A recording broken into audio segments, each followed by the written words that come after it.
یعنی ایسے ہی خواتین جن میں فیبرائڈز بہت زیادہ پائے جاتے ہیں یا وہ قسم پائی جاتی ہے جو ہیوی بلیڈنگ پیدا کرتے ہیں، تو ان خواتین میں مینوریجیا اور میٹروریجیا دونوں پرابلمز پائی جاتی ہیں۔ ان کی بلیڈنگ جو ہوتی ہے بہت پرفیوز ہوتی ہے، بہت ہیوی ہوتی ہے اور 2 حیض کے درمیانی وقفے میں رہ کر ان کو بلیڈنگ ہوتی ہے۔ سویٹ قسم کی ایبڈومینل پین ہوتی ہے، پیلوک پین ہوتی ہے، لوور بیک پین اس میں پائی جاتی ہے، اور جو لوور ہمارا ایبڈومن ہے وہ اپنے سائز میں انلارج کر جاتا ہے۔ آپ اس فیبرائڈ کو اگر فزیکل ایگزامن کے ذریعے محسوس کرنا چاہے تو آپ خاتون کے پیلوک ایریا اگر فزیکل ایگزامن کیجئے، آپ کو اپنے ہاتھ کے نیچے ایک فارم میس محسوس ہوگا، یعنی آپ اس کو ہاتھ کے ذریعے بھی چھو کر دیکھ سکتے ہیں۔ ہماری یوٹرس کی لوکیشن ہماری باڈی میں کچھ اس طرح ہے کہ ایک طرف ہمارے ریکٹم، یوٹرس کی بیک پہ ریکٹم ہوتی ہے اور یوٹرس کے آگے جو ہے ہمارا بلیڈر ہوتا ہے۔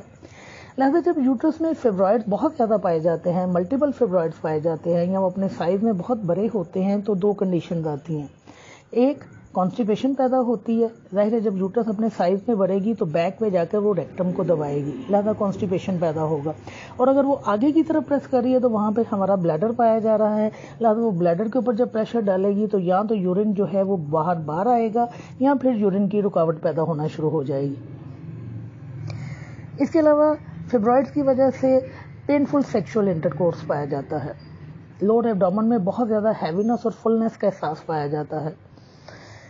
فیبرائڈز کی وجہ سے پریگنینسی میں اور لیبر دونوں میں پرابلمز آ سکتی ہیں۔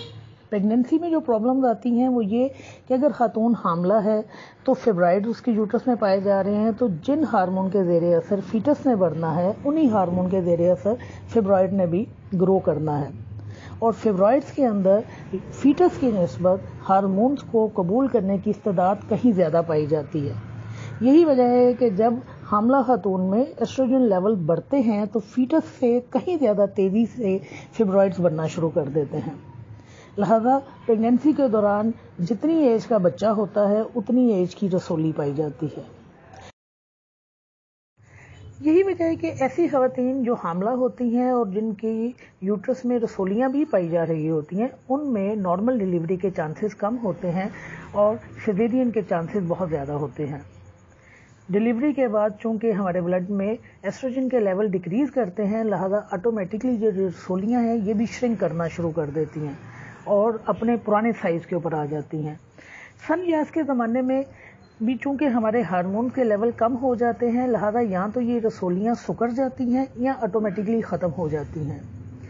ایلوپیتھی میں اس کا ٹریٹمنٹ سرجری ہے، اور سرجری جو ہے وہ ڈیپینڈ کرتی ہے ان کے سائز کے اوپر، ان کے نمبرز کے اوپر، اور یہ کہ یہ یوٹرس میں کہاں پائے جا رہے ہیں، یا پھر اگر خاتون جو ہے وہ بچے چاہ رہی ہے تو اس صورت میں بھی سرجری کی جاتی ہے۔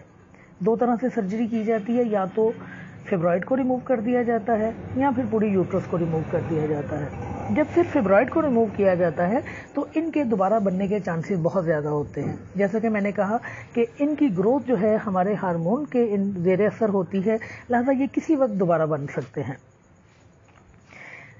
ہومیوپیتھی میں ہم ٹوٹیلٹی آف سمٹم کی بنیاد پر کام کرتے ہیں۔ ہمارے پاس جب پیشنٹ آتا ہے تو اس کی ہسٹری کے مطابق جون سی میڈیسن اس کے سمٹمز کے قریب ترین ہوتی ہے، ہم اس میڈیسن کو استعمال کرواتے ہیں۔ آپ چاہیں تو آپ میازمیٹکلی بھی ان کو ٹریٹ کر سکتے ہیں، اور آپ چاہیں تو ان کو بلیڈنگ اور نان بلیڈنگ کی بنیاد پر بھی ٹریٹ کر سکتے ہیں۔